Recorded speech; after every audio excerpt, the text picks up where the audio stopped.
Tulungan niyo po kami, may mga aswang at multo sa baryo! Ano, kakaalis lang ni Teban dito, kinuha daw ng aswang si Berting habang pauwi sila. Ang dami na namatay, Chairman, marami aswang na sumugod sa lugar natin. May kasama din silang maraming parang patay na kalansay. Meron silang mga sandata sundalong multo daw ang tawag sa kanila. Tayo na, at pupunta tayo ngayon doon.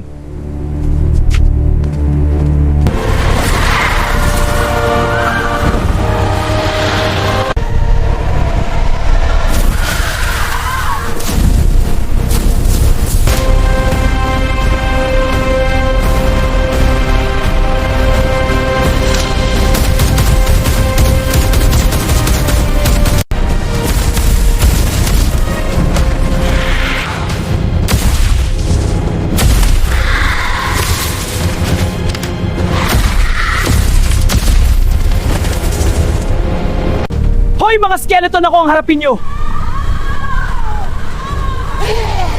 Nagpapakabayani ka, Utoy. Gusto mo na bang mamatay? Hoy, huwag yan pagtawanan niyo ako ang harapin niyo. Sino ka ba? Gusto mo rin bang mamatay?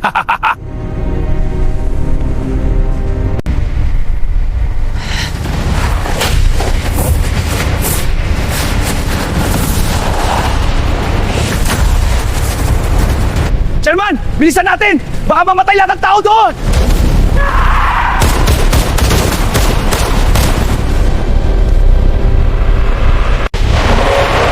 Chairman, dito!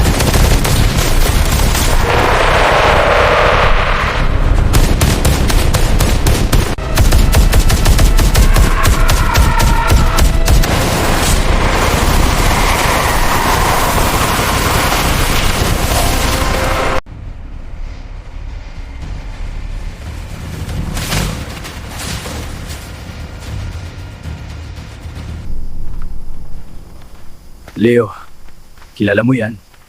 Oo, Chairman, siya yung pumatay sa mga aswang at multo nung unang pagsalakay nila. Mag-ingat kayo.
Ay, Diyos ko po!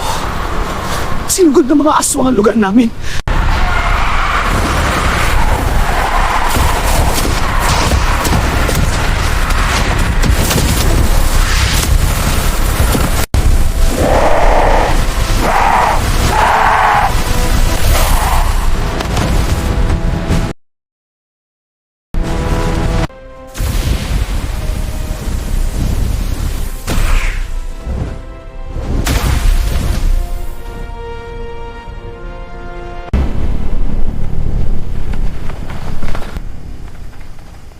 Teban.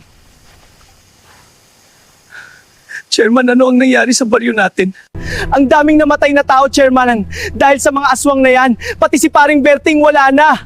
Yung pamilya ko, Chairman, hindi ko alam kung buhay pa sila. Tutulungan ka namin, Teban. Halika, hanapin natin pamilya mo. Baka sakali nasa bahay nyo.